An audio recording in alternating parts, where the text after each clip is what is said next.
소련의 아프간 진출을 막고자 했던 미국의 전략,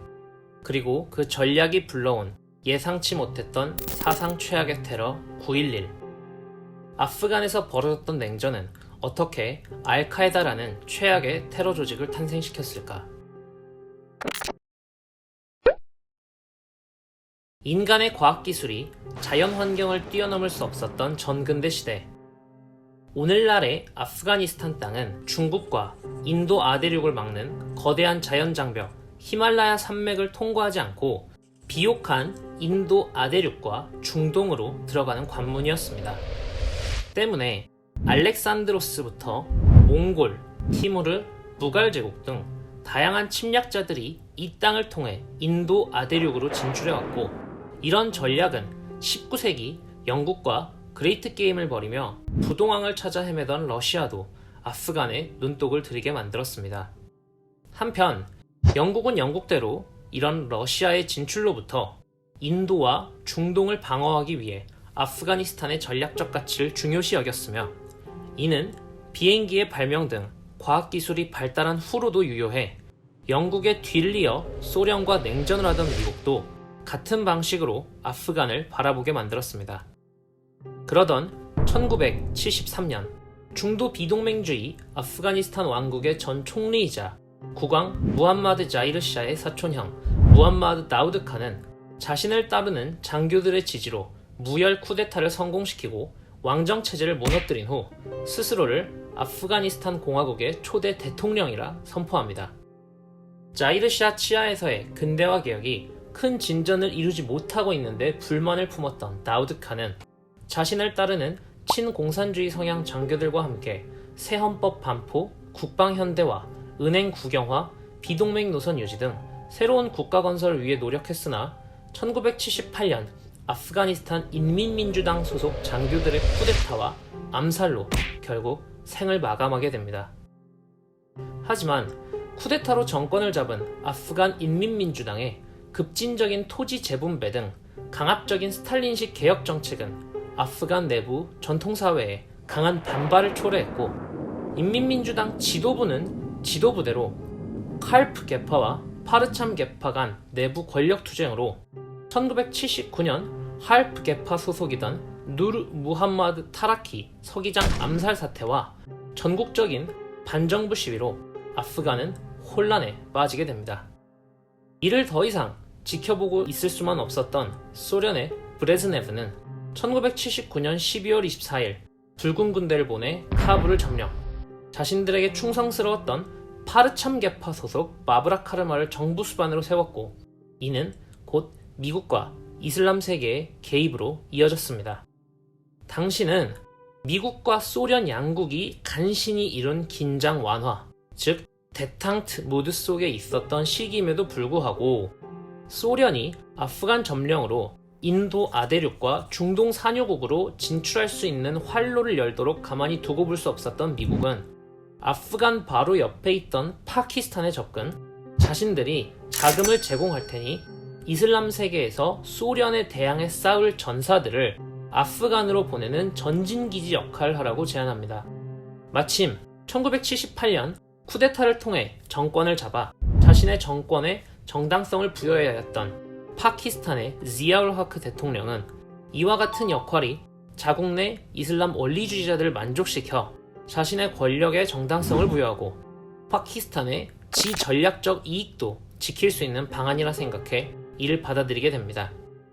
미국의 CIA는 이때부터 사우디 정부, 파키스탄 정부와 협조하여 소련에 대항하는 반군 세력, 즉 무자헤딘을 전폭 지원하는 이른바 사이클론 작전을 시작, 수십억 달러 규모의 현금, 군수물자, 무장 게릴라에 대한 전술 훈련까지 제공했고, 이렇게 지원된 자금과 무기는 이후 알카에다, 탈레반 등 지하디스트 테러 조직들의 출현에 중요한 자원으로 전용됐습니다. 특히 잘 훈련되고 무기를 갖춘 아프간 무자헤딘과 아프간 출신은 아니지만 전 세계 이슬람 국가에서 소련에 대항하는 성전에 참여하기 위해 온 무슬림, 즉 아프간 아랍인이 이 과정을 통해 출현했고, 이들의 중심에는 이슬람법 샤리아가 지배하는 이슬람 국가를 수립하자는 이론, 즉 국제 지하디즘 사상의 핵심 인물인 우사마 빈 라덴이 차츰 그 영향력을 키우고 있었습니다. 고등학교 시절부터 급진 이슬람주의 단체 무슬림 형제단에 가입해 사이드 쿠투브, 압둘라 아잠 등의 글로벌 지하디즘 이론을 공부했던 유비엘은 사우디 정부 총국 GID의 수장 투르키 파이잘 왕자와의 친분을 바탕으로 GID의 공작 파트너로 일하기도 했다고 알려져 있으며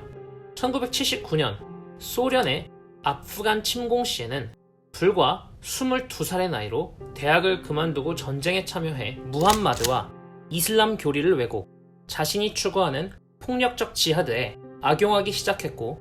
1984년에는 아프간 서비스 사무소라는 이름으로도 알려진 마크탑 알 히다맛을 조직, 소련에 대항해 싸울 젊은이들을 이끌었습니다. 이 마크탑 알 히다맛은 1980년대 미국 뉴욕, 애틀랜타, 보스턴, 시카고 등지에 30여 개의 지부까지 설립해가며 무슬림들과 자금을 모아 아프간으로 보내는 역할을 했고, 유비엘은 급진적인 이념과 실전 경험 그리고 조직까지 갖추며 향후 알카에다로 이어지는 기반을 착실히 쌓고 있었습니다. 미국을 대리해 소련과 맞서 싸우는 전사 유비엘의 총은 1990년 8월 미군이 사우디아라비아에 주둔을 시작한 후 그 표적을 미국으로 바꾸게 되는데, 1991년 미군의 주둔을 허용한 사우디를 비판하다 사우디 정부에 의해 추방당한 유비엘은 수단, 아프간, 파키스탄 등에서 활동하며 충성심 높은 부하들을 규합, 1993년 뉴욕 세계무역센터 테러 시도, 1998년 케냐와 탄자니아 소재 미국 대사관 테러 등을 통해 조직 재정비와 글로벌 테러 단체로 발전했고, 2001년에는 결국 세계무역센터에 대한 테러를 성공시키며 무려 3,000명 가까운 사망자와 6천여 명의 부상자를 낳은 최악의 테러범으로 역사에 기록됩니다. 이렇듯 아프가니스탄 땅에서 냉전 기간 중 소련을 견제하고자 했던 미국의 무자헤딘 지원은 생각지도 못한 9.11 테러라는 결과를 낳았고, 이후 미국은 아프간을 침공한 후 무려 20년간 알카에다와 이슬람 지하디스트들을 제거하고자 했지만 미국과 서방 세계에 대한 테러는 오히려 더 늘어나 오늘날 많은 전문가들이 이와 같은 군사적 공격으로는 결코 지하디스트의 테러를 근절시킬 수 없을 것이라 말하고 있습니다. 알카에다는 여러 측면에서 중요한 의미를 갖는데, 첫째는 9.11 테러가 미국 본토에 대한 최악의 피해를 남긴 테러 공격이었다는 점이고, 둘째는 이를 통해 미국이 20년 가까이 이어지고 있는 테러와의 전쟁이라는 수렁에 빠져들었다는 점이며, 최근에는 알카에다를 비롯한 지하디스트 운동이 2011년 시작된 아랍의 봄을 계기로 단순한 소수 극단주의자들의 특이 행동을 넘어 이슬람 공동체에 뿌리를 내리고 부족민들을 지지 기반으로 하는 운동 차원으로까지 진화됐다는 견해가 제기되면서 그 의미가 여전히 조명받고 있습니다. 다음 시간에는 이런 알카에다의 진화와 오늘날의 이야기로 돌아오겠습니다. 시청해주셔서 감사합니다.